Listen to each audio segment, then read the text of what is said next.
So earlier, I heard you call Washington a den of thieves, which I fully agree with. Keep in mind, I'm going to preface that immediately. Don't agree with Democrats. However, I want to know from you, and I want to get your opinion on why is Donald Trump any different from all the other thieves that are in Washington right now, looting and pillaging the earnings of the working class? It's a good question. First of all, he cut your taxes. Um, Number two, he made it easier for you to own a home. Number three, we had no new wars, which I'm sure you care about. So this is important. He actually starved the beast of the military-industrial complex. Starved it, Yeah, really? yeah. Did Russia invade Ukraine Yeah, they did. under Trump?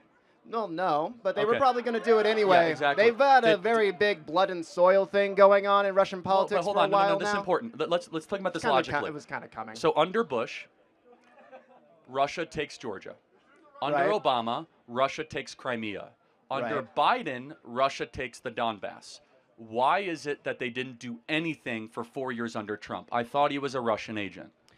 Well, I don't agree that he's a Russian No, agent. no, no, for sure. I'm just being sarcastic, saying why is it for 4 years Russia stopped all of their incursions when under Bush, Obama, and Biden it was a all-you-can-eat buffet in the Russian hemisphere? Probably something relating to Russian politics. I'm not sure. I'm Okay, not well no, but versed this is on the point, subject. is that the answer is that Trump was a peace president, unlike the den of thieves that are currently running this country. I don't know if I would call a peace president someone who drops a Moab to kill terrorists in, where was it?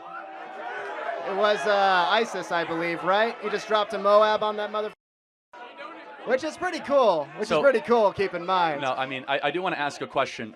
What is a terrorist? A terrorist is someone who, well, commits terrorist acts, bombings, shootings. Sure. Let's see, what else? So should those people be...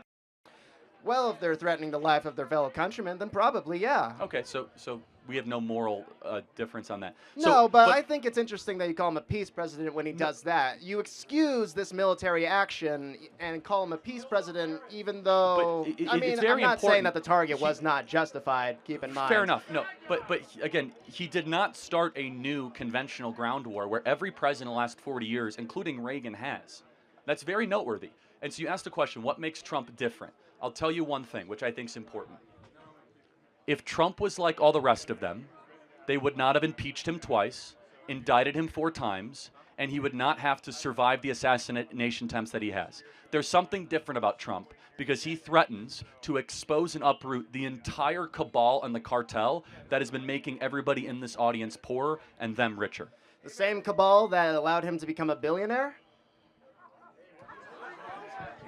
Well, him becoming a billionaire was building great hotels and buildings, not Right, the off of a loan from his father. Right, yeah. Okay. And it's also, I mean, this is interesting. People criticize the loan. If I gave you $1 million, could you turn it into $5 billion? Probably not. So it's pretty talented for Trump to turn $1 million into $5 billion, yeah? Well, when you come from a dynasty of businessmen, it's kind of expected you pick it up. Okay, easy. Okay, I'm not going to even get into that. Easy to minimize the success of entrepreneurs when people have built nothing in their life. So, what would convince you that he is? What would, if you would say, I'm now convinced that he's for me? What would that be? Well, Well, if I wanted him to be for me, I would probably want him to make college free. I think it's ridiculous that we have to pay for a higher education in the first place. So wait, hold on. Yeah. Guys, it's really... You asked me. You asked me. No. I'm not Whether or making fun. not I'm trying my to calm interest down the would be crowd, aligned. actually. I'm trying to... So by free, you mean that somebody else pays for your college? Pretty much, yes. Okay, got it. So let's just play this out. I didn't go to college. Okay. You're in college. Why should I have to pay more in taxes so you go to college? Make the argument. Civic duty. I would say that being able to fund the education, the higher education rather, of more people, especially in a modern economy, which is so digitized, things like computers are becoming What are you incredibly studying? important. I'm currently studying psychology. Got it. No, it's incredibly interesting because basically what you're saying is those of you that work harder and produce more, you must fork over by force to those that do not work as hard. Yeah? Would you rather they just keep all their money? CEOs, billionaires, they just don't pay taxes Well, at all? I think a reduction of taxes. We already pay the majority. You know, I'm part of the 1%. We already pay a majority of the taxes in this country, vast majority of the taxes.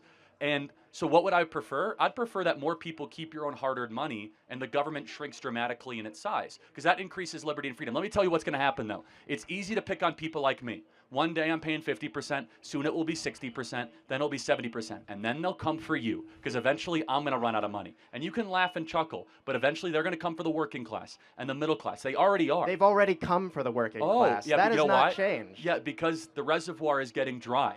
Is that eventually... Right, yes, the reservoir is getting dry. Easy to roll... And they don't just want to, fund more of their doomed No, programs. it's easy to roll your eyes, and it's easy to criticize rich people, of which I'm very blessed, and that's fine. But have you ever gotten a job from a poor person? Sorry, a job from a poor person? They don't usually create jobs. They Yeah, work bingo. them. Rich people create jobs with the money that isn't taxed by the government. It doesn't have to be a rich person. It could be the government. Oh, wait, hold on. Wait. It could be the government. They can make work programs, Yeah, things the like government that. only creates jobs with the wealth that they extract from the citizenry. The government does not create wealth. The government extracts it, by definition. Yes. So therefore, what I'm saying is that if everyone here wants jobs, it's easy to pick on people like me. It's easy to say, you got to pay more, you got to do more. What is hard is actually to have a mature argument rooted in liberty saying, you can earn a vast majority of what you could keep a vast majority of what you earn, and that we're going to increase freedom and liberty so that you can actually one day be in the 1%. Yeah, but when you talk about small governments, like what programs will have to be sacrificed? Will it have to be food stamps, Medicare, Medicaid, Well, how about one we child can tax agree credits? with, sending money to Ukraine? Sending money to Ukraine? We should Yeah, stop I don't- sending... $200 billion should not be sent to Ukraine. Yeah, I don't really agree with imperialist wars. I agree. So there we agree with something. Of course. Yeah, there's tons of duplication, waste, fraud, and abuse. We have trillions of dollars unnecessary spending.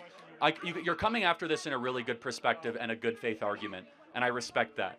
My closing argument this will be this, which is that a small amount of entrepreneurs make the world a better place. It is so tempting to be filled with envy, as we call in the Christian tradition, covetousness, which is the 10th commandment. I'm not saying you're a Christian. I'm just saying in the Christian tradition, we believe it, to say, you shouldn't have that. I'm going to take that from you. What is hard but actually makes society better is to restrain yourself and say, when you see a big house, don't say, I don't think anybody should live like this. Instead say, I want everybody to live like this. And that is a totally different perspective. But didn't Jesus also say, render unto Caesar what is Caesar's? No, for sure. I'm not saying I'm not going to pay taxes. That's a different argument, right? So he was talking about pay your taxes if the government issues you a tax bill, of which I do. I also have the right, given by the country and also biblical principles, to protest that and to speak against it, because then you become a subject to the state. So last question, do you trust the government? Absolutely not. We agree. So then if you don't trust the government, shouldn't we stop sending so much money to the government? Well, I prefer if we just had a completely different political framework in the first place. Fair enough, but I think we can agree that... Oh, come on, okay. I like Be my nice, hair. be nice, be nice, be nice.